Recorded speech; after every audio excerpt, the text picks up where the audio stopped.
So yen mati gwana ver you know, jiver the one so eh. So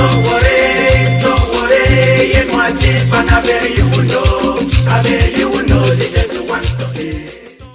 Yeah, again, a big welcome to those who have just joined. We'll be starting very soon. This is the fifth conference of the first conference calls that we have been having since March. And today we have quite a number of different topics that we'll be looking into. For the first one, it will be mitigating the impact of war. And so it will be a panel discussion, but as we go along, everyone will be invited to chip in whatever they have as when the time permits. This part of the program will be moderated by Pamela Bonquillon, so I'll be passing it over to her to pick up from here, and let's see how far we can go. So Pam, I'm sure you are here, you can hear me, so please take this away. Thank you. Thank you very much, Ban. I wish to take this opportunity to welcome everybody once again for joining this sixth conference in the series of Salt Fast worldwide conferences. And our topic today is a very important one, which is why we're kind of delaying to ensure that everybody was here for us to have this discussion. And I'd also like to start by thanking our panelists who have so humbly agreed to take part in this discussion, because for some reason, everybody seems to be running away from it, and I don't know why. So you've taken up quite a tough challenge. So thank you very much for that. So to begin this panel, we are expecting some of our panelists, but we already have someone here. So we have our very own Mfomi Nkeng, who is Zebulun Takwa, as we all know him, an expert in peace and development. So very much will be coming with the technical angle of things. And we have Ray Banafti here, who a couple of weeks on the River of Salt had some really great ideas on some sort of template that we could use or areas we could look into in trying to bring peace, a lasting impact in the Salt environment, given the current situation. Unfortunately, we still have some of our panel members that are yet to join us. We had Father Satfe Cornelius. We wanted to, it was going to be a good idea to have an angle from the clergy, because the church is very important in the Salt community. So he's worked in Salt and he knows it inside out. And so he was going to come in from that angle. And then we were also going to have Paulette Mengjo. We know her as Mama Amba. If you're in the Salt and Struggle, you've probably seen her being very vocal there. So also get the female perspective, her work on the ground, what she's seeing, we're doing her humanitarian endeavors and what she's observed that could possibly help us. So we're possibly going to be joined as well by Fomi Kilun Emmanuel Fai, to some of you, who has written extensively about things relating to the Salt traditional customs and how that guides us as a society. So until he joins us, we have two of our panel members here, fortunately. So we're going to start with Fomi Takwa, who's prepared a wonderful presentation for us. So he would go first with that. I think, Ban, are you going to bring it on live to help with this? Yes, let me just get that up. Okay, for me, I think, right, that's coming up soon.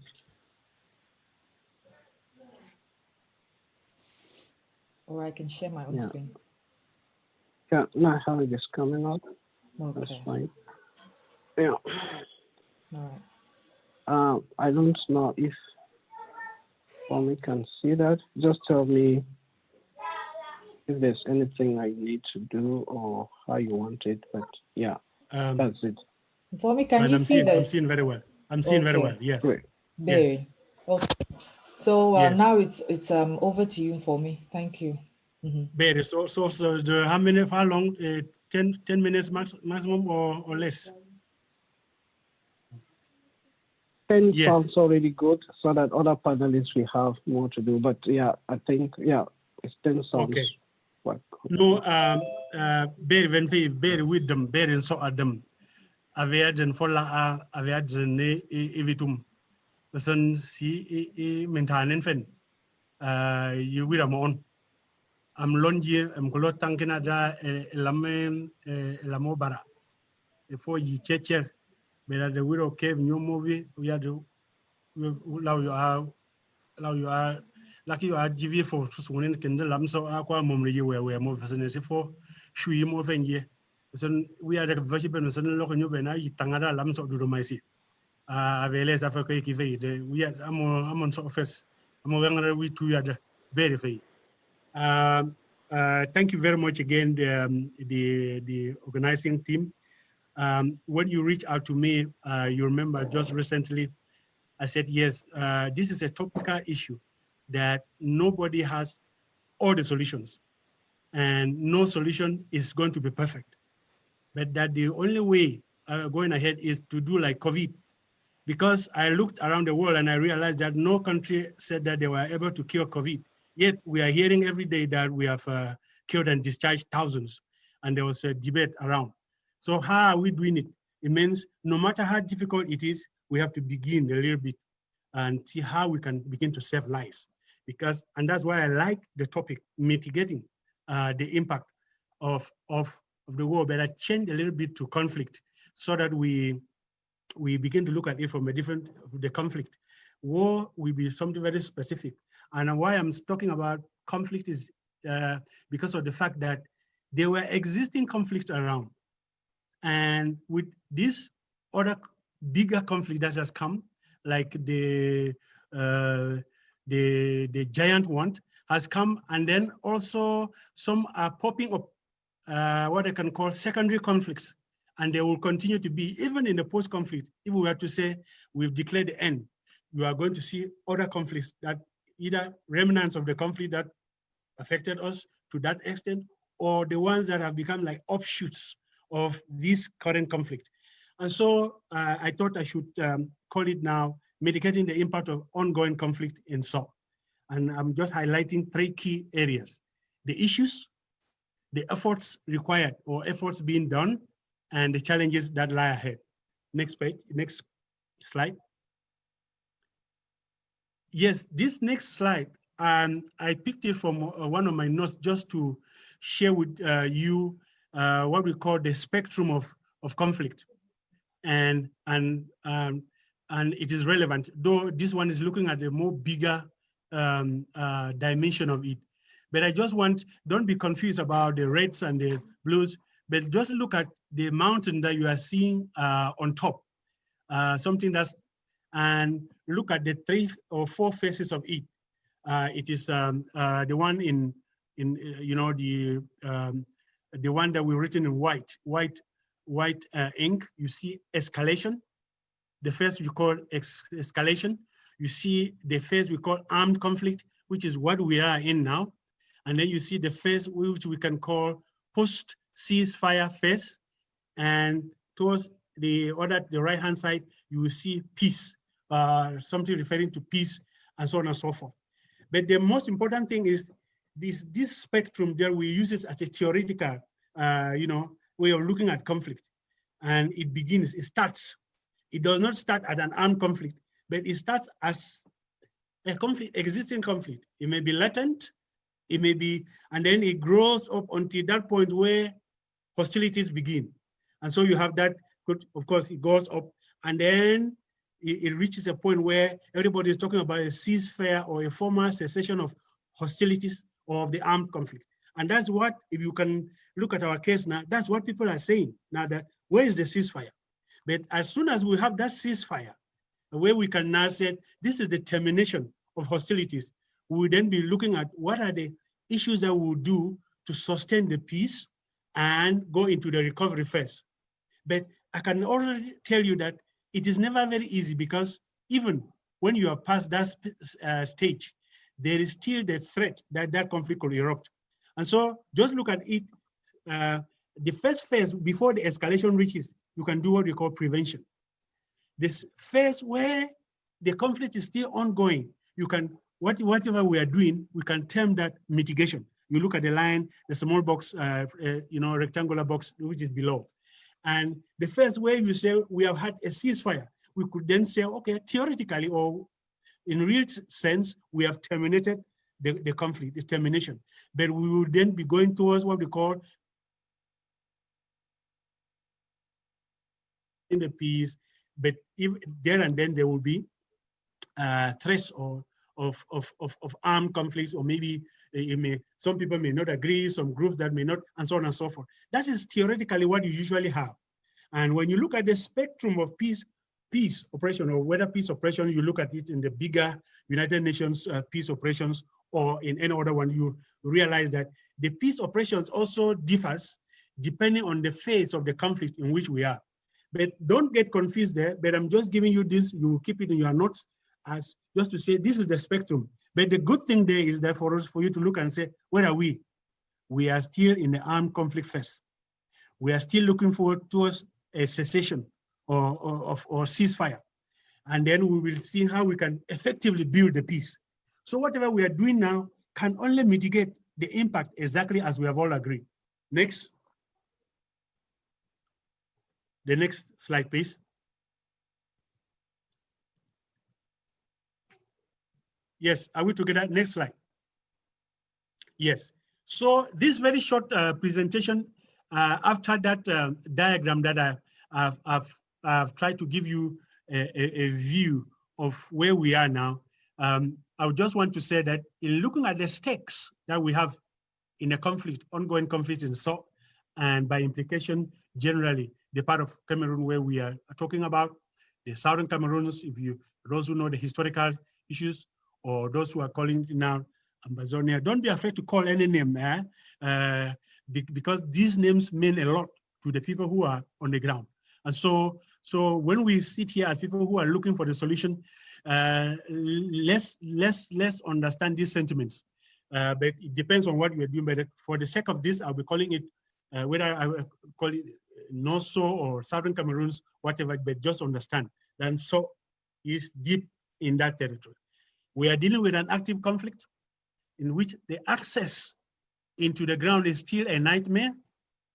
And we also have a humanitarian disaster unfolding. You have never heard, apart from the years that we had our parents talking about Yakemintashi and the rest, where people suffer to have food. We are now being fed by other people. Food supplies, food aid is coming to Cameroon, coming to some areas because we don't have food to eat. But we are happy that by the grace of God, there was also some good harvest in some parts of Nsọ. And so, but there is also one thing I want to highlight, that Nsọ seemed to have been disproportionately affected for many reasons, and we will all talk about that as we go on. In the sense that we suffer the type of lockdowns that we have in Nsọ implemented. School has not been going on. We're one of the areas where it has not been going at all, if we could say, in a way, or maybe very minor way. Let me just be at least very sincere. And then the actual value of the impact of the conflict can only be ascertained through a thorough assessment. We are only going to talk about using descriptive words, but we cannot ascertain it to say, this is having statistics to say, this how much it has cost in terms of damage. But I can tell you that it is in billions. It is very huge because of the massive devastation in the human, sociocultural, the health, the educational, and economic infrastructure all around us. Yes, and I emphasize again that using the word mitigation is a very nice one, because we are just alleviating the impact, which for now can only be descriptive, because we don't have the data to really give measurable information on how that impact has been. But, and I repeat again, we must not sit and say, thinking that one day a whistle will be blown to say it is over, then we start coming in. We must begin to do something, and that's exactly what we are doing, and we've been doing, and we'll be hearing that what are the things that can be done or that are being done. But we also have to talk of mitigating the conflict instead of only the impact. What are we doing to mitigate the conflict? And I'm happy that we have all factored this in this presentation, and also in the way the other panels are going to come in. Yet, whatever we do, and since other people will call it, we are trying to do stabilization or contribute to the stabilization of the area. And so I repeat again, as a way of advocacy, that we need a ceasefire before we can do anything substantive in our area. Then again, as a conclusive word, so that in the conclusion, it shouldn't be watered down, there is no military solution to the crisis. The mistake, and I want to put it as a mistake that was made to respond to this issue militarily is a mistake that I can say like this as a technical person, and everybody will say at the end of the day, people will say, if we had known, because there is no military solution. I happen to have been the officer in charge of when there was this the war in Côte d'Ivoire. I remember France, Dominique developing, that was him, and the other lady. All of them, the messaging was, il n'y a pas une solution militaire. But I'm wondering where those people are to use the same word to say, il n'y a pas une solution militaire for the crisis in the Northwest and the Southwest. The very France and the very big powers that were saying this, I have not heard anybody say so. But they were saying it in Côte d'Ivoire, saying there was no military solution to what was happening there. Well, we are all witnesses and we will all be following up. Next page, please. Next slide. Yes. So I've looked at the issues very briefly, and let me talk now about the mitigation efforts ongoing, or the ones that we should anticipate or aspire. And the first one is that there's dialogue and political engagement. Political, I put it in quotes because it is a big word that must be broken down. Do we need to establish, or we have already, as Sensor people and very groups, and SODA in particular, I'm happy to announce that the lot has been going on in the background since 2017. Establish communication channels with the protagonist to build the confidence that is needed, because you cannot talk with somebody you do not have confidence. And that confidence is still far from established, because there is still a lot of suspicion. People do not yet believe in the sincerity of the actors, including channels of communication with what we call non-state armed groups and their commanders on ground zero, and as well as in the diaspora. And what I want to underline here is that we cannot be indifferent. The fighters, especially Amber boys and all our brothers, our sisters, our children, and we cannot wish them away. The time for anger and whatever rhetoric that we've been used is what happens in every conflict. But you can agree with me that time has come to shift from that position and say, what can we do? And that's exactly what we are discussing here this evening. We need to identify a key, reliable, trusted interlocutors, brokers, connectors, facilitators, whatever you call them, who are home-based with access to the commanders on ground zero, with the people, and should be people of integrity. And I'm happy in that when we choose the members of this panel, you thought of our Atachu, our men of God. They're always the people that people, when they stretch a hand, they say, those are the first category of people that come to our mind. And we really want to work with them to see how we continue to work with them. Some have been doing a lot of fantastic job in the background, and we need to build on that to ensure that we have more brokers. There are some other people, ordinary people in society, that sometimes we do not think of them, but they are the greatest connectors in this issue. We already know, we already identified some, and we think that we can identify more of them. We need to engage with the political elite in in Yaoundé, and I underline Yaoundé very well, and elsewhere, and that are on the other side of the equation. You know, in every conflict, there can be no conflict if there are not two sides that are opposing. And so I have listened to and I've heard people talk about how we need to resolve this issue, but it is like talking to other people, pointing. There is no conflict that can last even 2 days if there are no two sides involved in it. And so for us to balance the other side of the equation, we need to say, as we are talking to the people on the ground, as we are talking to the non-state armed groups, which is called SACs, or we call it, we should also be putting the same strategies to be talking to the members of government and ministers, the military and the administration. Sometimes there's this belief that we are right and they are wrong.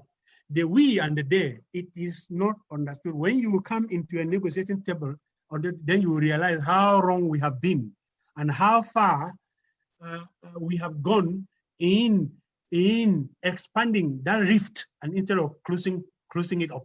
So it is very important to know that we need to reach out to people on both sides.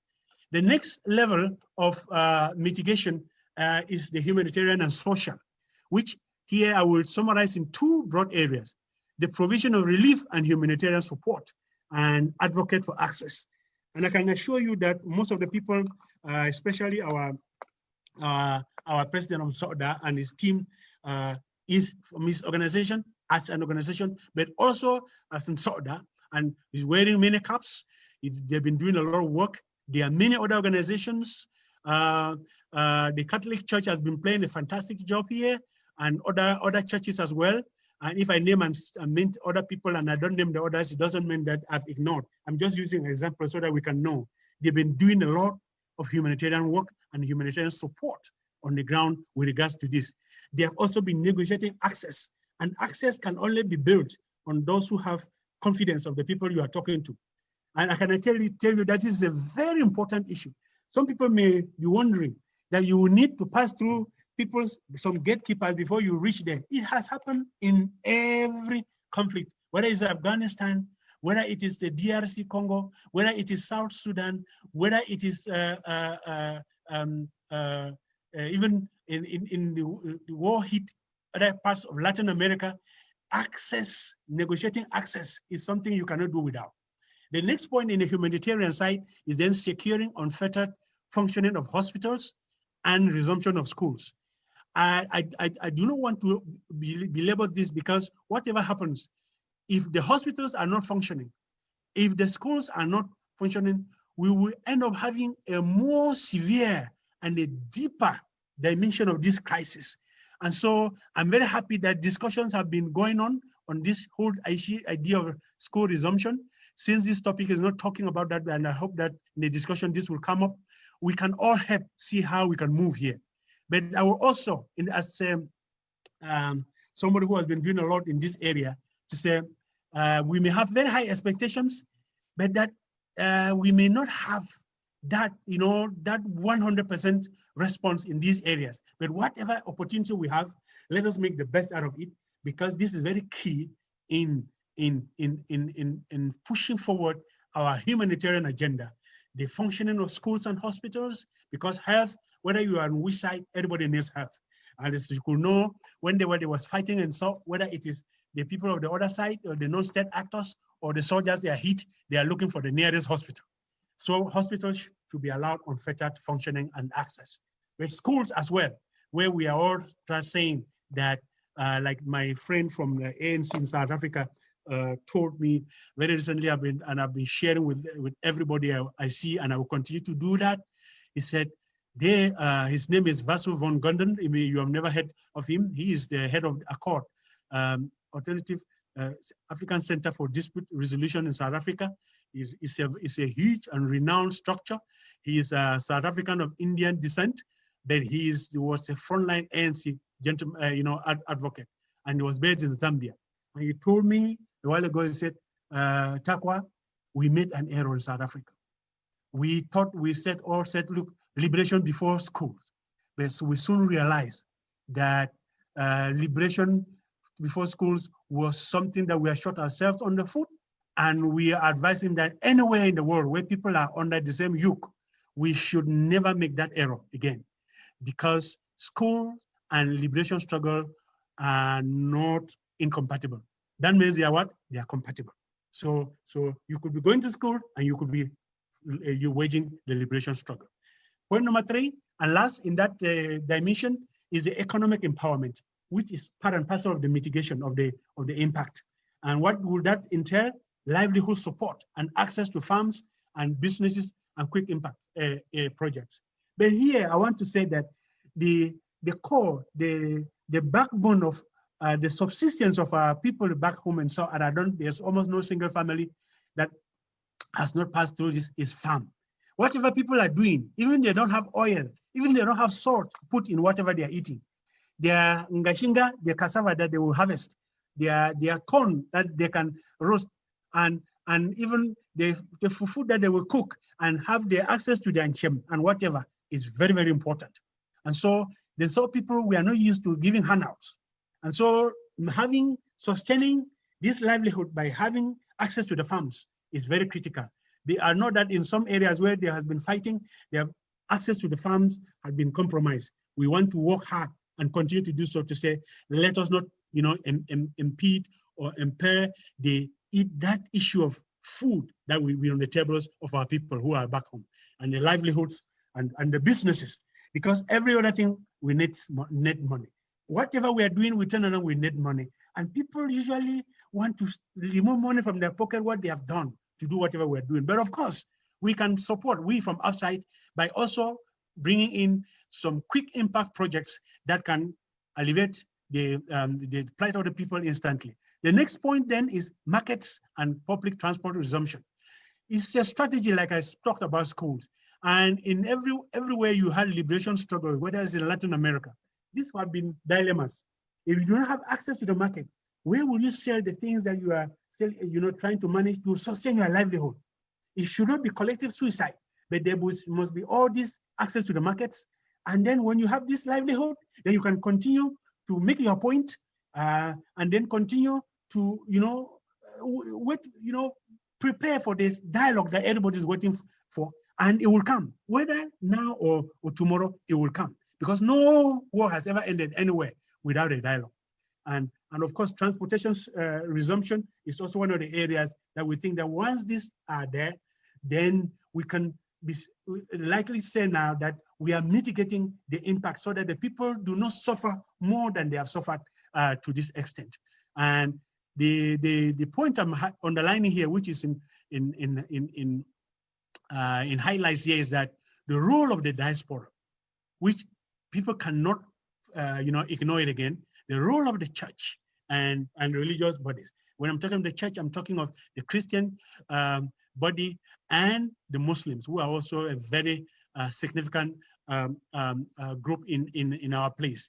And the role of the church coming together in some of the initiatives in an ecumenical manner will make a lot of impact. And of course, the role of the elite. And I'm very emphasizing that the old and the new elite. I'm happy there was a discussion on the sideway here talking about who was an elite. Whatever was the conclusion, I'm saying that the new and the old elite have to play a role, and the returnees. And it is going to be very critical. And the issue of elite is no longer going to be a monopoly of those we used to think that were the elite. Whether we like it or not, we now have a new elite in South and in Cameroon in general. Next slide and last. Yes, what are the challenges? So alone will not end this crisis. We need to always look at the bigger picture. So whatever we are doing here as top people, we must be sending our eyes and also be part and parcel of looking at this issue beyond so. And that is very, very important, because it is very, very, very critical. Because we can do our best and put in 100% of whatever we want to do. But if the crisis is still, wrecking in other parts, it will be very difficult for us to have the anticipated outcome. Then the risk posed by unresolved and secondary conflicts. And I want to give you an example that returnees, people will be coming, and even their houses that they managed to sneak out and come, they will come, the houses will be broken, will have been broken into, many things have been taken. By the time you're looking for something, you will see maybe a table that was in your house already being used by a neighbor, maybe a kilometer away or so. Those are the type of things that will bring what I'm calling here the secondary conflicts. It is going to be, it has been in Liberia. I remember I went to Lufa County, where Charles Taylor came from, in an event when I was doing, and the first conflict we had to resolve was the fact that a gentleman has seized the house of one of our friends who came. And he said, and the man was very arrogant. He said, "Where were you? You people ran away and we stayed here and received all the bullets, and then you are coming to talk to me about your house? Show me the land title." Because this gentleman knew that in the rural areas, we don't have land titles and the rest. And it was a huge conflict. Let us be prepared for this type of conflicts as we are all looking for. Let me leave that example and move on.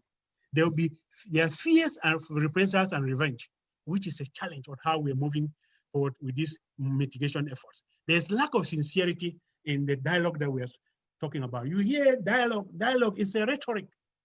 There was an opportunity given. And my colleagues of the UN said, what was it? What happened? That we call a national dialogue and then dictated what we are going to discuss and then thought that, well, there's no dialogue that happens anyway. This is no longer a quarrel about people share. This is a serious issue. And we wasted that opportunity and wasted resources. And you all know the outcome of the dialogue that was in the Grand Débat. Warring discourse is still very prominent. I have listened to people who created or who were part and parcel of this. And when you say created, is that when you do an analysis of this conflict, you then understand what I'm saying, that it is the two sides of the equation. Those who use the type of language that drew us where we are still the very people talking today. And I can tell you that it will be very difficult because that tongue is still so sharp and so lethal that whatever it touches, it wounds, it kills. So the sincerity of dialogue is still something we are aspiring to have. COVID, of course, came with what we call a slogan that everybody's taken now. It's called the new normal. We must avoid to have a new normal in the armed violence. What I'm trying to say is that if we are not careful, the type of things we are having back home, even when they say the conflict is ended, you will still have people behaving the same way. So we're having a new normal. It may be different, but let it not be like the one that we are already borrowing from COVID. But that's what I'm trying to say here. Of course, the trauma and the psychological impact on children and youths. I'm afraid that the generation of children that are growing now, when they hear gunshots, I remember the other day when they were burying my dad and I was not around and there was a gunshots going and somebody called me and said, you know what? They are firing guns and I'm talking to children, nobody is caring. In as much as we can say that is resilience, that's a very serious sign. If you have people who no longer fear even the sound of a gun, we should be very careful how those people will react in society. And we will not blame them because there's the trauma that's entered into them. And in struggling to get out of this, they have some sort of imbibed that. But how will they react in society that will now be declared normal society if that were to end now? Of course, the rate of gender-based sexual violence and rape, teenage pregnancy issues, widows, the orphans is very alarming. That is something which is a huge challenge in whatever mitigation we are doing. We still need to do a lot there. Yes, it will take massive investments to address the issues. And so when I heard about the government talking about reconstruction funding, I said, I just smiled because I know what it will take because we have not made an assessment. And how can we come to reconstruct when we have not had an assessment of what has been destroyed? You know, these are various opportunities that sometimes some people think that they are doing good, but like my colleague in one of the countries was saying, we are still playing with the lives of people by using certain terminologies and certain processes. It may take 4 years of war, but 10 years or more will be needed to rebuild. It may take also 20 years to establish who is alive or dead. This is another area that we will find ourselves in immediately. And let me end here to say, and conclude again to say, yes, mitigation efforts are ongoing, some in the background, some in the open, but I want to ask on all of us to be ready, not to sit on the sideline and say what should be done. Let us dirty our hands by being part and parcel of efforts at mitigating the impact of this crisis back home. Sorry, it was a little bit long, but sometimes when you give me, that's what happens when you give me the first floor. I will get deep into your time. Thank you very much, and I will hand over to the moderator now. Over. Thank you so much, Mfomi. This has been quite eye-opening. You've given us a very technical background, walked us through the process of, the different stages in the conflict. So it kind of tempers our expectations on what to expect. And obviously the challenges that we should be ready to face as a result of that. But then we'll come back to you with more questions regarding what you just said. So I just want to start by highlighting that we already have our other panelists who has just joined the house. We have her on here as Mama Amba, but she's also known to other people as Paulette Mengjo. But before I come to Paulette, just to let you know she's here, welcome Paulette. I'll go to Ray. So Ray, you had some great points that you raised on the rebirth on SALT. 4 points to be specific on how you see SALT mitigating the impact of war. So we would like to hear from you in your own words, expatiating a bit more on those points that you raised so that people can, give it some nuance, because we read it and interpreted it in our different ways, but we want to hear from you, the architects of this, because they're quite interesting.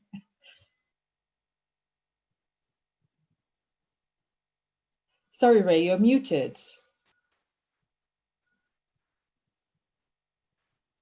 We can't hear you. Okay. Yeah, we're good. Sorry, that's one of those, Okay. virtual stuff, you think you're ready. And yeah, thank you so much for the opportunity. And it's equally challenging when you have the privilege of sitting on a panel with someone like former Zebulon, and then he presents, and then you have to speak. It's kind of difficult. But the fact is this: I'm no lawyer, I'm no peace expert. I don't know the legal processes to end war, and I don't know the technical processes to make peace and settle conflicts. But what I do is what I'm sure that I am is that I'm more of a street guy, more of a tactician, and more of a strategist in terms of viewing how these things have evolved. And sometimes I try as much as possible to be very respectful and polite in making my points. And in communications, sometimes you raise the pitch of your voice, that draws people's attention. Sometimes you get provocative to get attention, and therefore people to ask questions about themselves and their perspective. So that's what I do some of the times. And for me has basically summed up everything. Looking at it, I was like, oh, it looks like me and for me we're sitting on the same kind of the same class taking notes. His presentation kind of captures everything that I was advancing in that piece I wrote.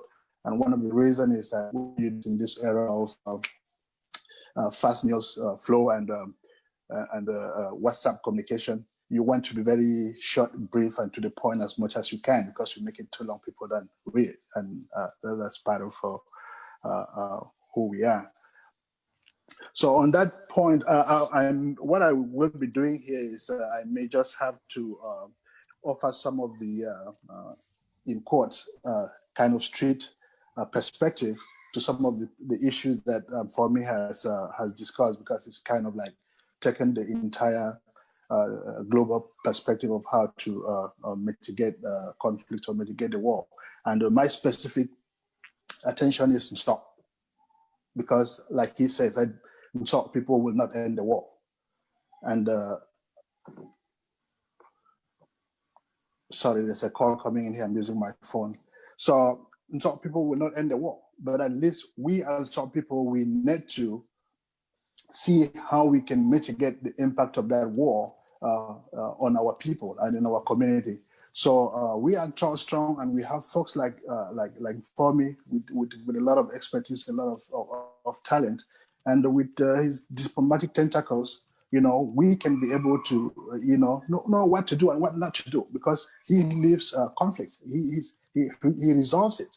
So it's great that we have someone like him to be listening to, and he can then share his expertise, and we can localize it to our own community and see how best to adapt those in making it work within ourselves.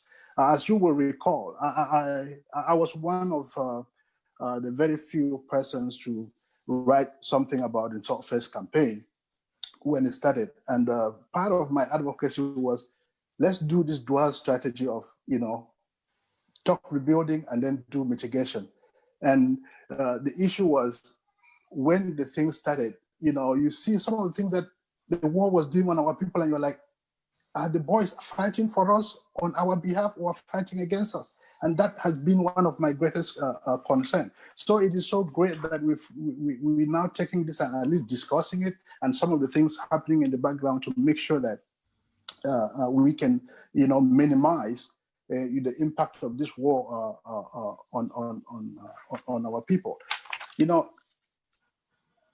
when you talk of all of like the trusted interlocutors that Former was mentioning and things like that, one of the things with me, that the way I viewed it based on what I shared with you guys the other week was, it is not because somebody is a cardinal that automatically would look at him as being the person to lead that type of an effort. Now, we have to just go back, as Former was emphasizing, to the community, those who are living in SOP, you know, and get some of those trusted community leaders. They may not be in the national limelight. They may not be some of those folks that will stand on TV and talk, but they are living within those villages and they know where these boys are. And one of the things that, you know, without necessarily repeating what Former has said, in my opinion, one of those things that we need to do is just basically have these people who are in those communities, you know, do the talking. It is easier for me, for example, if I'm here in a diaspora setting, it is easier for me to talk to someone who may be one of those great leaders of the Amber Boys here in the West. It is easier for me to talk to him and say I'm talking on behalf of, for example, Soda. You know, that's part of what I meant in my write-up by saying concerted effort. It has to be a community thing, because when we are talking as individuals, we are able to call some of these guys who are leading the war and talk to them on individual basis. We know them.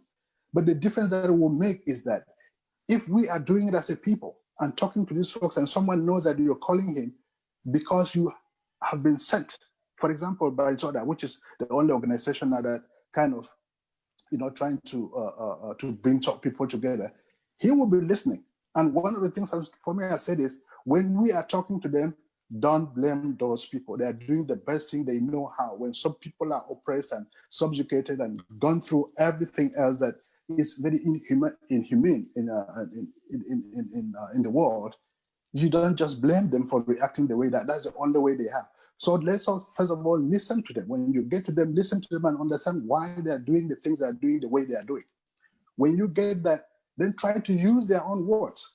I'm getting more details here to kind of, you know, let the solutions appear to be coming from them. You prompt them into understanding why you're coming from the way. Don't argue with them, because that is not going to lead to anywhere. And those are things that, for me, I said I don't want to like going into the nitty details of how those things work. But the global picture is we need to listen to those guys, give them room to talk to us, and therefore we can now understand their perspective and then know how to fashion our communication, know how to fashion the various ideas that we want to get implemented. For example, like we're trying to get kids to school. Why is it that those guys are refusing kids from going to school? You may hear an argument which doesn't make sense, saying that, oh, we cannot be fighting and you guys are sending your kids to school and they will be, you know, be employed and will not. But the counter, for example, to that could be, hey, you guys are experts in guns, we are professionals. When this thing settles, you can now even open a shop and be manufacturing guns. You can dismantle a gun and build them. You will be in the police, you will be in the army or things like that. That is, you are professionals. You know how to handle guns. You've been fighting with these guns forever. We don't know. But when you now have these guns and you are an expert in guns, the society does not live on guns. You know, we will need to have mechanics. We will need to have engineers. We will need to have people priests, for example, you know, leading us in our religious denomination. We will need to have teachers. How do you get those people when you've not opened the schools for the young girls and boys, you know, to be educated? That way, the conversation will change. Instead of, yes, let's open school first. No, we're not opening school. You know, it shifts from that arena of an argument to a conversation. And therefore, gradually, we'll be moving to a situation where we have an environment. I am not going to be advocating here some of the tactics that the boys can be using in waging their wars. No, but what I'm saying is that they can still be doing what they are doing and still protecting the community or allowing people to live while they are doing what they are doing. And the only way that this thing can work is by creating that confidence environment, like Former was saying. And when the thing started, some of us, we advocating for the fact that, yes, the boys are fighting. Let them not be the judge of sitting in the villages and say, oh, this man is a bad man, let's take him, let's kill him. He's a traitor. That when there is someone in the community which, who has been identified as not being straightforward, or has been identified as being a blackout or something like that, whatever name you give it to that person, let those boys take that type of a person to the village head so that they can now say, hey, this guy is not being straight. This is what he's doing. We don't want this type of activity within our community because they're selling us out. Warn them, advise them not to do it. Because when they continue doing it, we will not come back to you again. We will take justice to our hand. Those are things that we thought, if we kind of approaching it that way, those are some of the mitigating factors or mitigating avenues of making sure that, hey, this thing doesn't run like jungle justice. But unfortunately, we are where we are. And the good thing is that we are now having this conversation to ensure that we could make things at least very livable, while, hoping for a day when the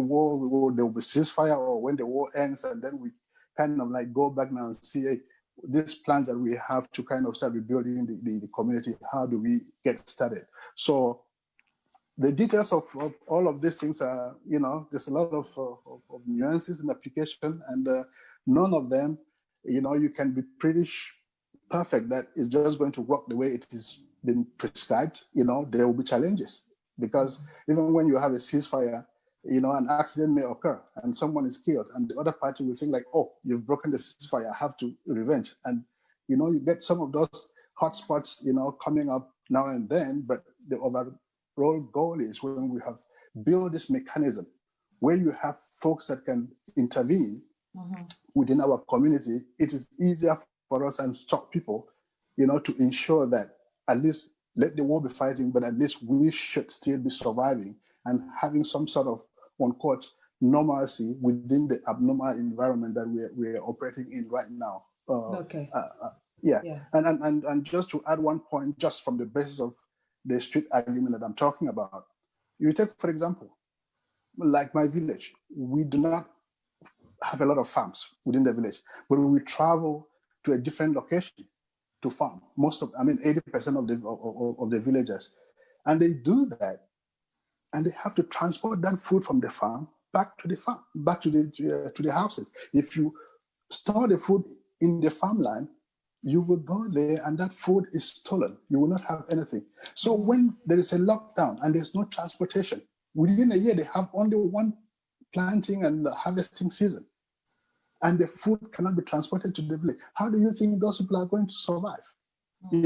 And you guys living in the bushes, you have to come back to town sometime to ask for food or ask assistance and stuff like that. So these are conversations that I just believe, if we have that type of engagement with these guys and approaching it from the perspective of an organization of people, which is TODA, we can be able to have more listening ear, have more, than just me as an individual calling an Amber commander and saying, hey guys, we cannot do this. He knows that it's Ray talking to him. I don't have no weight behind me. But if we have folks like for me or the leadership on TODA, I'm not advocating that they should be talking directly to these people, but we create that type of a communication environment where when they're talking, the folks will understand that these are people representing some people, and therefore the gravitas of that force, of that concerted effort is going to make a difference in the way that we kind of tamper down the effect of this war that we're having on us. So since it's a conversation, I will let you have other folks, and we can see where we end up at. Thank you so much for that, Ray. I've shared the points that Ray shared on the Rebirth Unsolved. For those who are probably not there, you can access it on the chat group. There are two major points, and it's around communication, which is something that Mfomi Zebulun already raised, about how we talk to people is very important. And equally, the people who are doing the mediation, the mediators, are they doing a good job of it? Are they the right people to carry out this mediation? And quickly, before I go to Mama Amber, aka Paulette Menjo, There are also a few questions that, as we're thinking and having this discussion, I'd like us to have at the back of our minds. Most people have talked about, in terms of mediation, if there is a problem within the community, go to the village heads. But now we know that those village heads aren't there. We know that our phone is not on seat. So another question that we need to ask ourselves is, why are they not on seat? Why do these boys think that they have power, or they they are right in doing things the way they are doing them? So we need to, from the graph that Fomi shared with us earlier, we need to see that there are other things that were happening before, and it is very obvious to us that some people are using this as an opportunity as payback, or to try and settle scores, which is a lot of things that we're seeing happening a lot in SORT. And as we can tell, this conference is SORT first. So we also need to be reminding ourselves, as much as it's important that the whole conflict comes to an end across the whole Northwest, Southwest regions, within SORT, why is it so bad? Why are we killing each other? We know that the person we started out to fight out was President Paul Biya. So why aren't we taking this fight to it today? Why are we fighting and killing ourselves in SORT? Is something to think about. Why are we joining different factions and then killing ourselves over those factions, when the thing that we're supposed to be fighting is what is supposed to liberate? Granted, different ideologies or different thinkings, the things that we're supposed to be fighting about are what those two factions seem to claim that they're fighting for. So why is all this happening? So anyways, we have Paulette Menger here. So I'll bring her on board because she's been doing a lot of humanitarian work. She's been taking food to the refugees all the way to Nigeria. Being that it's important for us to understand what the people feel that has to happen before these things can be mitigated, I would like her to tell us what the people are saying that can help mitigate the conflict in SORT, especially in this phase of the conflict. So welcome, Mama Amba. Thank you for joining us. Greetings, everyone. Thank you, Baby Pam, for having me on your platform. And revolutionary greetings, my fellow Ambazonians. I'm honored to be sitting on this platform, and I've been listening to our last speakers, which is really great to hear. And I used to think a few months ago, I used to think, what is some man or mother or woman doing in this all? And having listened to the last two speakers, I think we are now putting the puzzles together for that beautiful picture of who a SORT person should be during this revolution. My name is Paulette Bongtiru, and of course, I'm from SORT 100%. And as Pam just said, there's a lot going on. And one thing that we as SORT people should understand is we are at war. The war is real. As I speak, we just lost a brother this morning, and the war is so close. The killer is just next door, or just meters away. The war is real, and the moment we SORT accept that fact, then we will be each other's keeper. We will protect each other. We are SORT people, and the Ambazonian war is real. I'm glad and I'm honored that I had this invitation from Soda. Is this Soda, Pamela? Yeah. It is Soda. Sorry, I was muted. How we people rewind it?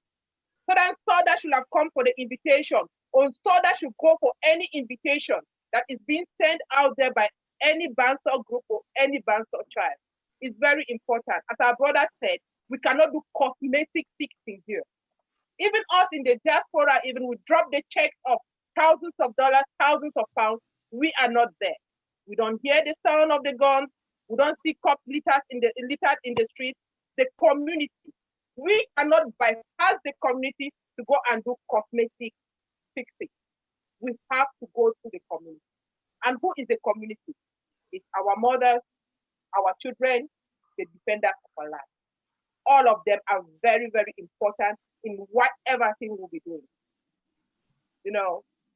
And when I was called to come and talk in this platform, as you understand, and you've seen me in most of my media outings, I'm actually very, very busy at the moment, but in SORT first, because I'm from SORT. I might not have featured in a lot of things that I'm doing or I might have done so is because of strategic reasons. Because ground zero is very sensitive. To do certain things in ground zero, you have to think of the security of our people, think of the outcome for when they know it's you. So a lot has been going on. I happen to find myself in a circle where there are concerned Amazonian brothers and sisters, top brothers and sisters who were concerned about the peace among the top people back in the top land. Back to the situation of communities, defenders of our land, the fundum, and all those type of things. That was what they were talking about, and I found myself in this process. They reached out to Soda. Soda never came. Maybe because this collection of people did not have kind of like a name umbrella they were acting under. But I must bring into this platform, I know they did not permit me. They are doing a lot in the background. They are doing a lot in the background, and I believe they have good working relationship with the community. I hail from Kum. I can authoritatively say here that I can take my phone and call somebody from Latin. I can take my phone and call somebody from Banten. That is a good relationship that us in the diaspora should be building with our community. They like to hear from us. Our people are hardworking people that even if it means going to the farm and eating cassava, they will do that. Our people are hungry for their independence. They want a free homeland that they can proudly call home. While we leave that in the hands of the defenders of our land, we need to sustain our community. We need to do this, my fellow Amazonians, my fellow people, and listen to anybody who whispers peace in our ears. I might be here, and there's just that one man who knows somebody in Car, who can broker peace in Car, and bring that peace and unity among our community in Car.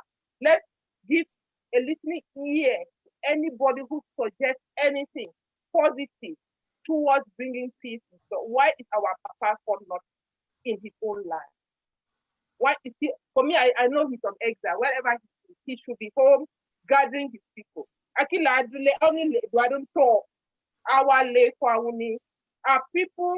Our people's safest place should be taught, but the fund is not there. How can they run there? And another brother said of the clergymen. We have so many priests from so. I must say here that in that particular peace collection of people, they brought in priests, and within weeks the priests clicked and left the forum. They clicked and left the forum. How brutal it might have seemed, I think somebody who is like a father or a priest or a religious person should always be patient and see where it can go and see where they should step in. But our priests that were brought in that closet let the people down. So when I was coming here, I didn't know how to prepare this, my outing to you people. I did ask my sister who's been doing a lot with our community back home. I don't know if you have time to give her maybe an opportunity to speak a bit more on it, because she has been like the main person, the main contact between us who happen to persevere in that closet and our community back home. I think she's got a lot under her sleeve, if you permit her to talk here. And she's, I think she's got iPhone, Kate iPhone. If you can give her the platform to talk about a little bit what that closet, that collection of people have been doing. And I think if they collaborate with Soda, we can do more for our people. We can do more for our people. Sorry to interrupt you, Paulette. If you can come closer to the mic, some people can't hear you. Oh, sorry, Mama. That's all right. But a quick question, because you've been working so closely on the ground, granted there is a war going on, but then we have these Amber Boys. Well, let me not call them Amber Boys for fear of miscommunicating or attributing blame to a specific group, but there are a group of certain boys who hold arms that make it impossible for people to live their lives as normal as could be possible within the confines of the conflict. So why would people insist on having extra lockdowns, stopping people from going to their farms to go and harvest their food when they clearly know that people within the community need food to survive? Why will they, add so many taxes on people who don't have any money to begin with, and endangering the population? Why will they stop people from going to school when they know that we need school in order to educate ourselves for a better tomorrow when the war is over? So we're trying to understand, and as we're trying to put SALT first with someone like you who's been working with people on the ground, why are they like that? Because these are SALT people doing this to other SALT people, and we're not seeing how these actions are actually helping us. But yet they say they're fighting for us. So how is this plausible? That is a very sensitive question, and if you permit me, can I bring forth Sister Kate to answer on this? If iPhone Kate, if she can give you the answers to this question, if you permit me. Okay, yes, if you can bring her on, by all means do that. Yeah. All right. Yeah. So Okay. in the oh, here she is. Oh, wonderful. Yes. Sister Kate, thank you. Welcome, Sister Kate. If you can introduce yourself for us, please, so that we know who you are. And to us here on this platform, we're in SALT First platform, and we're discussing particularly on this this issue. We're trying to talk about how to mitigate peace in SALT. We know that war is happening, but things are more dire on the ground, made worse by SALT people themselves for each other. How can we make it livable, even though we know the army comes in and does their bit? But as SALT people, what are we doing to make sure that we're all safe instead of making the situation worse for ourselves? What have you observed on the ground? Yeah, hello, my sister. How are you? My name is Catherine Bivngwen. I'm popularly known as Kate, Auntie Kate, to the boys as General Kate. It's been a long journey. I don't know where to begin. How many weeks do you have for me to start telling you what's going on? There's a lot going on in the ground, more than you people know. I sat here and I thought to myself, where are all the good people gone? What's happening back home?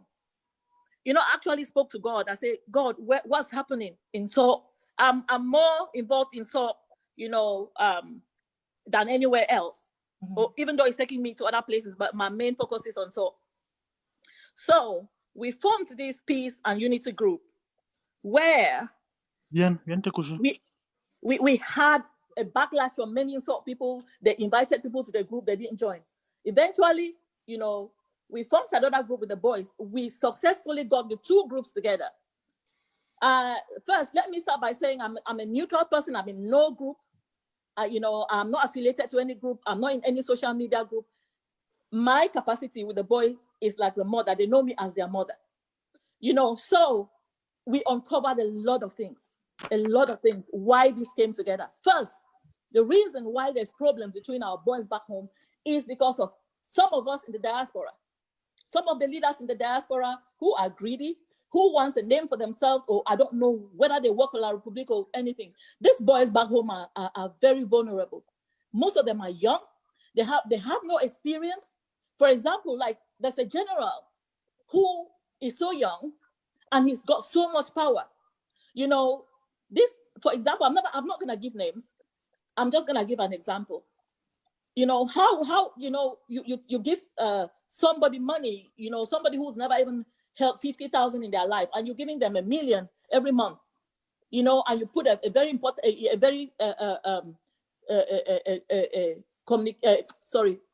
a gun, like a very strong weapon in his hands, and he controls the whole of Bui. What do you think? These boys, if you look at it, from 2017 to 2018, they were all fighting together as one. They were known as boys. Poverty came in. They had no money to buy their supplies. So people from the diaspora manipulated them. That's where the conflict started. So when I joined this thing, I thought it was going to be easy. Peace is not an easy thing. It's very, very difficult. I had, I had people, I've been thrown away from so many forums that, and people have left the forum. They're just about a handful of us, like 5 of us, but I'm tirelessly working with these boys. I was listening to the last 2 speakers. I don't want to say too much, but you can ask me questions afterwards. right now, some of the things that you're saying, it's like you're selling after the market because, and forgive me if I say anything wrong. I'm not trying to be rude or anything here, but these people that are talking, where have you been? We try to invite so many Bansot people to come and join. You don't know the catastrophe that's back home. Some of these boys are 15 years old. They don't know nothing. They listen to us. We are their gods. Whatever you tell them and you put a little bit of money in their hands, they'll go do. If you tell them, go kill your brother, and you give them 20,000, 50,000, they're going to go kill this person. They instill hate amongst them. This fight is not coming from them. Let me tell you something. The boys are now fed up. When we, a group of us, including Mama Amber, we've been doing a fantastic job. It's not been easy. And we've been ostracized by, those leaders in the diaspora that are inciting this hatred back home. We are like the bad people, but we're doing a fantastic job. It's not easy. So right now, as I'm speaking, we decided to put the negotiations in the hands of the civilians, leaders back home. From our pockets, just a few of us, we will send them little money like for data, hospital treatment. We can't even pay, their hospital bills. Some hospital bills go up to millions. There are boys from both sides. They're not being taken care of. These boys are being used. If you see bullet shot wounds going through their bodies, they're being killed every day. These boys, they're so innocent. They need education. I'm there just as a capacity of a mother. These boys, they trust me from both sides because they know I'm there, for a good cause. So there's these civilian coordinators that we are putting together, and they are about to talk from all sides. They are all, I'm not gonna give names or anything. This is gonna be in general. So anybody that is interested and want to join it, please, contact me. We need more people to join to bring peace. These boys are being used by us in the diaspora. And, so with the question, I think there was a question about why are they killing each other? Just know that they're being manipulated. They're being manipulated. And how do we stop this? How can we prevent them from getting recruited before getting manipulated? What sort of by getting the right people in place? The people that are taking care of them are the wrong people. Those people in the diaspora you see on social media talking here, talking there, they're not the right people. Have you ever seen me on social media? Have you ever heard anything about me? I don't post nothing. I don't say nothing. I don't betray them. I've got audios. I've got so much information about what's going on. It will take me like a few weeks to tell you exactly what's going on, how this struggle started. I should have taken the time to put things together if I knew about this meeting. I'm just talking all over the place. And besides, I lost one of my main coordinators, the guy that was shot by La République this morning, and who betrayed him, one of his own brothers. They shot him right in front of his wife and his kids. This is somebody that, I consider him a hero because he is like a negotiator between the boys. If there's something to be done, or somebody's been kidnapped, or somebody needs to go to the hospital and they need passage of way, they call me. That's the person I call. And he was killed this morning. So I'm so gutted and all over the place. So I'm just talking, all over. But okay. Yes. Well, thank you so much, Kate, for joining us on such short notice and being able to tell us a bit more about what's happening that we are so unaware of. It will be interesting to know exactly what is happening. So by all means, yes, write that report, with your proposals and, suggestions on likely solutions that we can then forward to the people and SODA who are working with different actors on the ground to try and bring peace so that they can incorporate that with what they're doing. Because sometimes you're doing things in different groups, in silos, and other people are doing their own that are not aware of you. And so that makes it difficult to coordinate all the different efforts. Whereas if you bring it under one umbrella, it's easier to negotiate. So at least SODA is here for SOT, and it's non-partisan.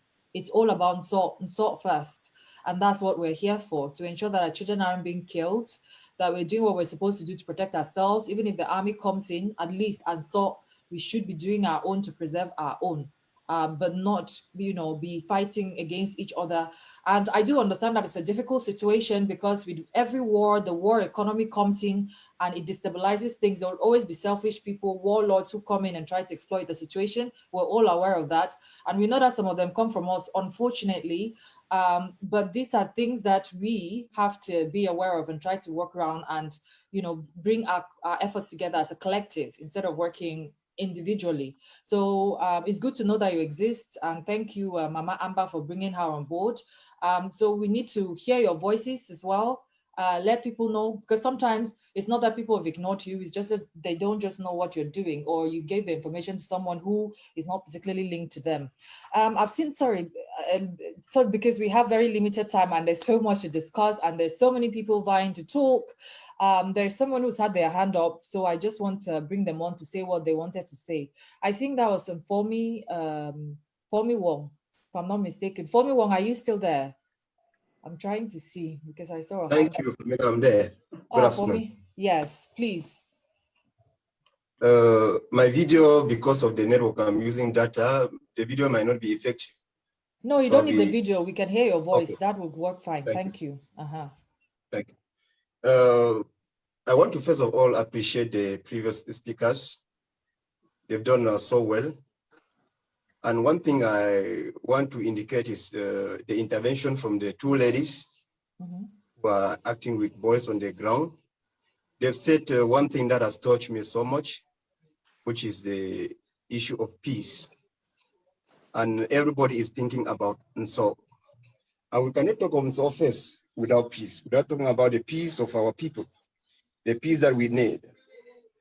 The conflict we are facing now, we have reached a level, the stage where we call conflict trapped. A stalemate situation where there's practically no person that can claim effective control of the situation on the ground. When you look at Nso, for instance, you will discover that we have various factions. We have sporadic factions in Nso, meaning that the fundamental problem in getting forward with the peace initiative is the structural organization of the factions of those who are conducting hostilities. That's from our own side, because I will not be talking about the military, because the military from the Republic of Cameroon is a regular force. I'm talking about those who concern us, our children, my brothers and sisters. So we've reached that level where actually to determine who called the shots in so it is very problematic. And the ladies have done so well to indicate that the diaspora is manipulating the ground zero.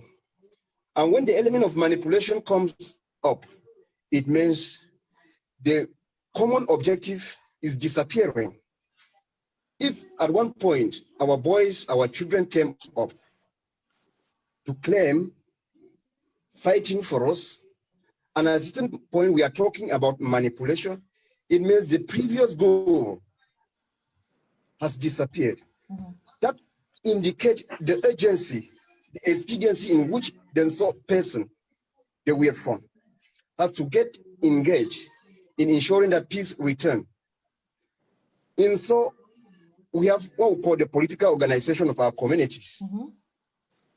We have the Shufais, the Shusefais, we have Afais, we have Visher, Velasi, headed by Sheikhs. In certain cases, we have Aya. If we are to talk about peace and so, we cannot keep these people behind. We have to engage fully on what we call community-based resolution of conflict. It is true that we are in an asymmetric conflict, but in so, we know every community. We know who is where. We know who has influence. And I think that we cannot proceed without making an explanation to our people. There's what we call in conflict resolution, the veil of retribution. It is high time we let everybody know his or her responsibility in what is happening in so. It is not for intimidation. It is not to scare anybody, because after everything, we are sons and daughters of the same motherland, which is in so. So the veil of retribution entails that what? We should explain to various factions what awaits them in a normal society. If you are doing this, it is good. If you are doing this, it is bad. If we are to go by the standards of international humanitarian law, like the previous speakers have indicated, we should let our people know that you can claim for your right, but understand that a corpse does not claim for any right. People who are dead people do not fight for their right. What is the use of fighting for a right when you know that the fight that you are engaging is going to lead to a loss of life? We can kill terrorism without losing human lives, but you cannot kill a terrorist without losing a human life. I think that there is a lot of education that needs to be engaged on the ground. Mm-hmm. We have various common initiative groups. We have various cultural associations and development groups. They have to take this education on conflict management and conflict resolution so importantly. Because if we don't do that, our children will continue to be dying. Mm-hmm. Two ladies have indicated that they lost an important person on the ground today. Mm-hmm. If I should go by the information I received this morning, I think it should be somewhere around Berlin. You see? And so our boys are being killed on a daily basis. Very soon we'll be having we'll be having girl children without boys. And what will happen is that they will be forced to get married to other communities. And that also is going to continue to be disappearing. Let me invite each and every one of us to turn and look behind to his or her own community and tell me and tell us, and so people, whether we are making any progress for 4 years. And we should take into consideration that whether the schools are like public schools or they are community-based schools, a school is a school. And even in international humanitarian law, like in Syria, where the war has been going for more than 10 years, schools have never been paralyzed. Once you paralyze education, know that you are creating a fertile ground for the group of cannibals, for the group of all sorts of delinquents in our society. And who are going to pay the price? We will be the one to pay the price. Certainly. Let nobody deceive another. Let nobody deceive another that what is happening in South today is for the interest of some person. We should accept that we have gone wrong. And I think that those who have been raising their arms up, those who have been sitting closer to the fire, those who have been shooting stones, it is high time that we should go down to Mandrangai and sit like a family. I think Thank you so much for that, Formiwo. Let me give the talk to other people. Thank you. Yes. Please, we're just going to advise everyone when you're given the floor to speak, please be very snappy, go straight to the point, hit the nail straight on the head and drive it home because we're running out of time here. So Ray, you quickly saying that you wanted to clarify a point. Please do that quickly before I go to Formi and then to Paulette here to clarify a few things. So over to you, Ray. Sorry, you're muted. You're muted. All right, thank you so much. Sorry about that. Yes, I just, first of all, want to thank the last two ladies for what they do.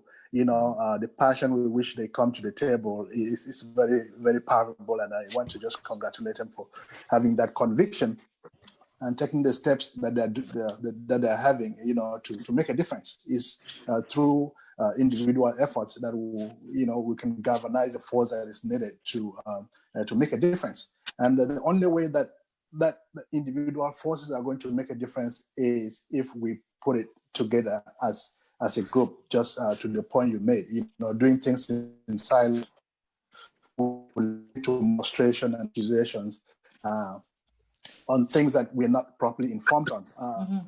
Yes, to Paulette and Amber, a lot of us have gone through so much within this struggle, and we are not going to go back relitigating how or what contribution each person has made and how far each person has done. I think we should just identify ourselves as being concerned about what is going on, you know, to make sure that we make a difference going forward and learn from each other's experiences from the struggle so far.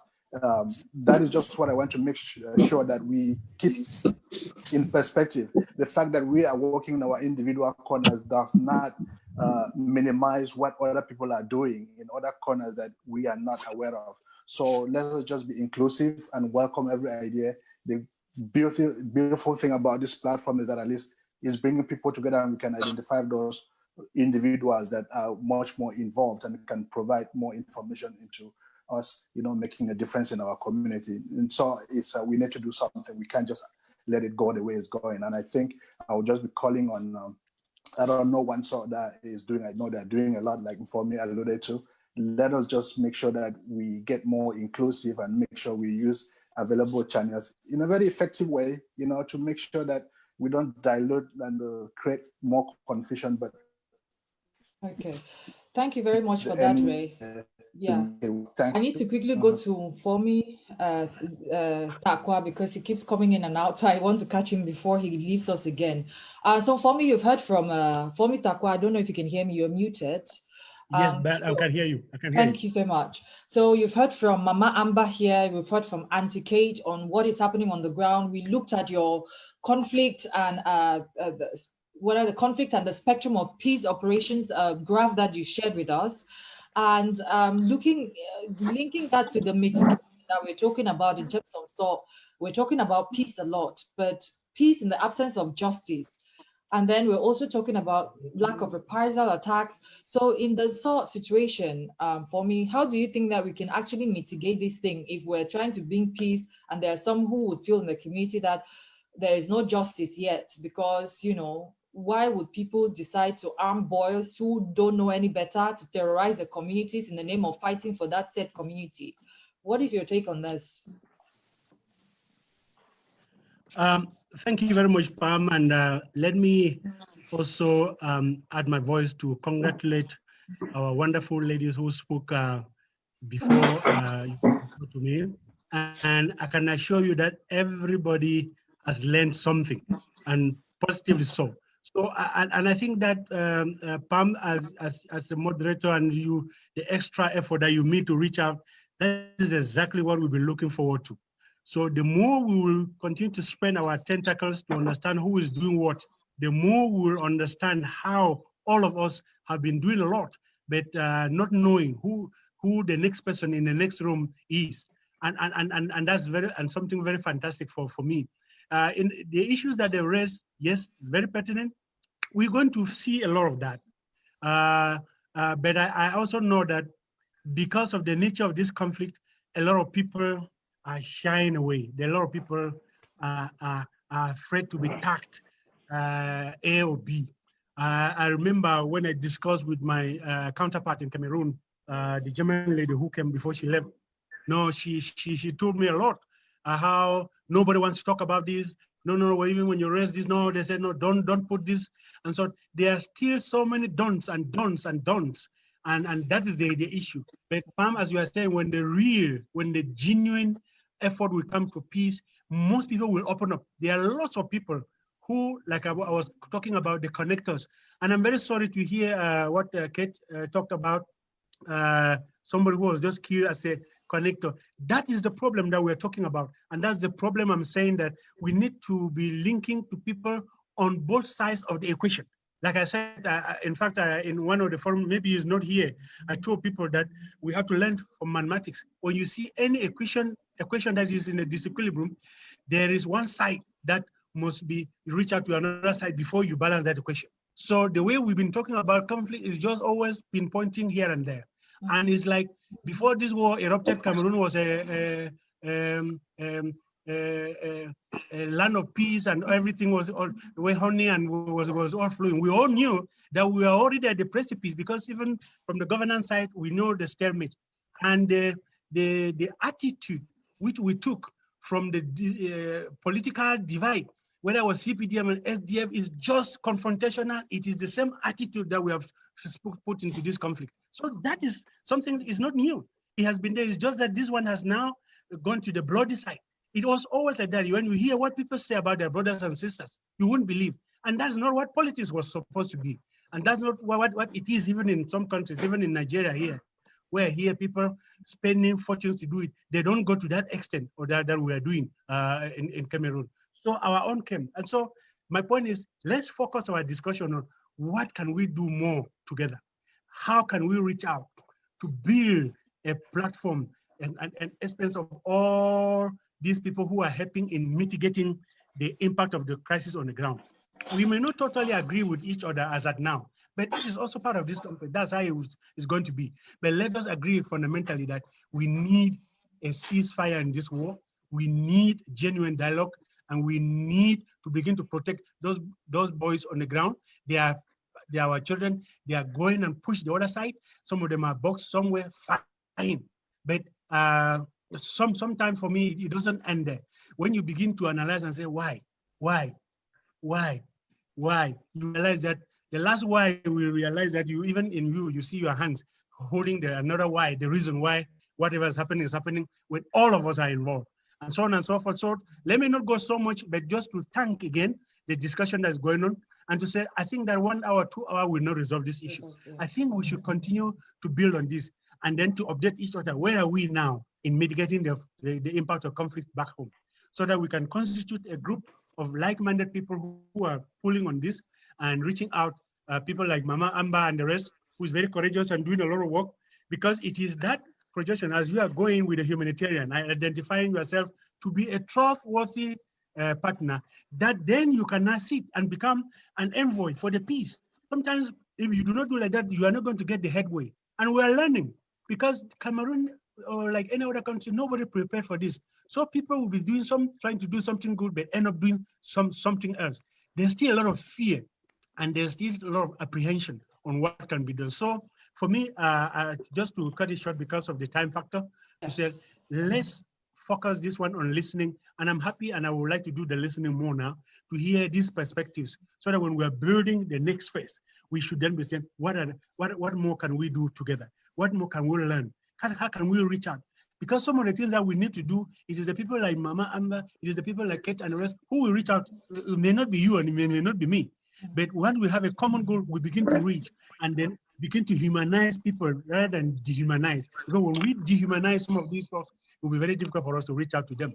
So when we begin to humanize and begin to restore, then they begin to take what Ray had said before. When we are discussing these things, they begin to reflect. Now there may be no reflection when the whole hands are pointing at them and dehumanizing. And then another point is also a point I've heard a lot about, the issue of manipulation as well going on. It is very easy, but sometimes when you want to break that down, then you realize that yes, some people can be manipulated, but you cannot manipulate some people every time, every day, and so on and so forth. Some people get to believe what they are doing. Maybe they may be wrongly, but the issue of manipulation, that's why I was saying that the diaspora, which is part and parcel of this, can also be a very important factor in contributing to the mitigation of the conflict. And we now must realize that the diaspora is also part and parcel of the elite, who would also be deciding on so many things that hitherto they were not part and parcel of, especially from the South perspective. Thank you very much. Okay, thank you so much for that, Fomi Takwa, and to everyone else who has been participating in this. I can see that we have 28 participants at this conference, and I know we don't have much time to go, but we'd also like to hear from people on the floor that might have other suggestions on how we can mitigate some of these things. And before I go to Mama Amba here, and we round up, there are just a few things that I want us to think about, because Fomi has highlighted the issue of we need to ask so many whys and whys and whys and whys, and it's given us a great context looking at this from a national perspective, a Cameroon perspective, international perspective of working with international partners, but then coming to the particular specific outlook, the questions that I think that we need to ask ourselves that we sometimes fail to do is, we've already acknowledged that it's bad in SALT, but why is it bad in SALT? We acknowledge also that in SALT, we have our own traditional governance systems, but we know that the people heading these governance systems are not there. Why are they not there? And we've also acknowledged that, this war has been exploited by some people to settle personal scores. So as a community and SALT people, we need to ask ourselves the things that we've been doing wrong before this war started that is now escalating it within our communities and making it difficult for us to come to that consensus and work collectively. It means that it's just exposing all the fractures that were, present before the war came. So those are some of the things that we need to be asking ourselves. Where did we go wrong and SALT people, especially at the governance level? I know that there are people here who are perhaps linked to the funds, and we want them to be thinking about, you know, why is our fund not on seat? What is it that could have, you know, made people unhappy, that they feel that they have to drive out our fund or make life unsuitable for him? And why is it that this youth will think we cannot listen to our elders?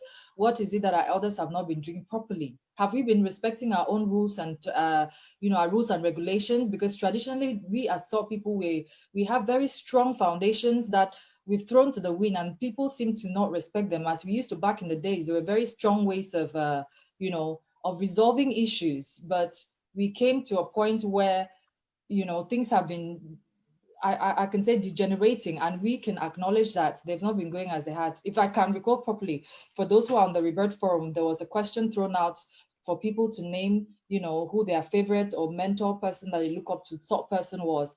And I think it was Uncle Sylvester Takwa who came and talked about, I don't know if it's a Vibai or a Shufai, a certain Shufai, who during his reign, everything was rain-tinned, and Giri were on point. You know, Giri would tell the fund what to do and the fund will do it. But I think that we've reached a point where we no longer respect our traditional structures, and everybody went to do what they wanted to do. And now the chicks have come home to roost. So those are some of the things that we need to think about, because we have people here that are leaders of our community. And how can we come to you if you're also part of the problem? That is keeping politics aside. So let's move that there. So coming back to you, Mama Amber, and let's leave politics aside and think as SOT people. So you've highlighted all these different people that you've been working with, and we're trying to look at ways that we can bring people back to normalcy. So how can we do this? From your work, you've been able to go through those very difficult barriers that people find out. People have people that have died, and to go and bury them is a huge issue. You have to negotiate, do all of that. How can we as SOT move freely without all those barriers from all those young Amber boys? How do we approach them, just as an ordinary citizen who doesn't know them or who doesn't have somebody to go as a go-between? Thank you for that question, Pamela. As an individual, you cannot bypass those barriers. And as a people, we can collectively. So the first thing I'll start by advising is us as SOT people, let us give a listening ear to any SOT person that knocks our door to say something. And let's try to kind of merge our collective resources, our collective connections that we've got on the ground. How can we merge this? By this wonderful platform of SOTDA being that role model. Let SOTDA give a listening ear to anybody, to any SOT child, daughter or son who's got something to say. Listen, assess, and advise or discard. Because a few weeks ago, maybe, I'll still say this, we reached this collection of group of people, reached out to SOTDA. Maybe if SOTDA had come and listened, we will not even be having Mama Bazonia telling you people that there's a collection of, you'll be surprised the number, you know, with Fidel Castro ways of doing things. You'll be surprised if I tell you we're not even up to 8. We're not even up to 7 of us. We're not even up to 6 of us. I can still keep bringing the figure down. And we've broke our peace, we've gone through storms and rocky moments, and we're standing firm. When I say rocky moments, are even moments of fight from the people in the diaspora who thought it was like a coup d'etat to their persons, but we saw that, please give a listening ear to any SOT child, daughter, or son who's got something to say. Regarding the fandom, I must confess here that I'm a SOT child, but I only know how to dance and SOT dance, and that's just about me. I don't know anything about tradition and the rules of tradition. Maybe there will come a time that I'll have to learn all this. But please, my people on SOT, this war is not just about SOT. This is a whole nation to be called ambassador. So we don't want a situation where we are independent and we don't have the SOT people enough to enjoy what we've got in SOT land. So please, SOTDA, give an opportunity to talk to other people who are already doing things on the ground. Give a listening ear to them, and let's have a discussion. Let's discuss and SOT children and leave politics aside. When we get to where we'll do the politics, but for now, let's focus on keeping our people safe, as many as we can. Why not all? And how can I say this? And we saw the will be will. We saw the will, so the will. So let's be each other's keeper and keep a listening ear to everyone. Okay. I hope that makes sense. Thank you so much for that rounding up, Mama Amba. Thank you so much for the work you do. And many thanks to Auntie Kate, if she's still on here and she can hear us, for joining us shortly, but having such a wonderful impact on our discussion. And thank you, Ray, for raising those 4 points on how we should better mediate and communicate as regards this. And we wish to heartily also thank Fomi Zebulun Takwa for bringing the technical lens to all these discussions and highlighting some of the areas that we should watch out for, as that should better prepare us. So the next thing that we're going to move on to on our program for today is going to be one of the things that would help us with mitigation. We've already heard of lots of the boys having gunshot wounds. And so we've got Dr. Gilbert Lawon here, who is in charge of the Unsought That Health Renaissance Initiative, who is going to be talking to us about BEFA, which is like a health insurance scheme. And I want to heartily welcome Sister Felicia, who will be joining him as well. And she's been working with him on this. So please, you guys should not leave and stay on and hear what this is all about, because it's very important stuff that we need to be a part of. Instead of supporting to buy guns, we should support to treat people. So this is one of those. Over to you, Ban. This session has come to a close. So thank you all. Thank you. Yeah. Thank you very much, Pamela, for pushing that forward. I know it's not easy, but with so many hands up and everyone having that desire to talk. I want to thank again all the panelists, and especially Auntie Kate, who joined as well, and especially having Mama Amba here. I would just want to point out again that Unsought First is for all of us.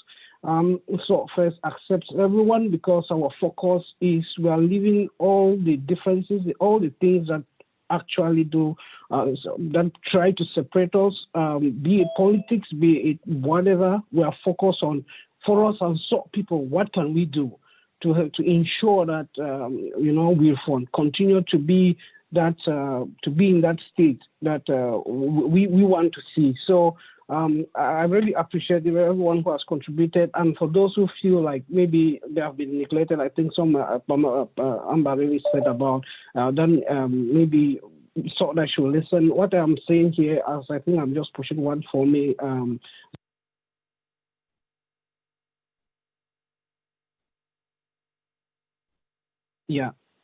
I don't know. Can you hear me? I think I was on mute. Can everyone hear me? Sorry. Yes, we can hear you now.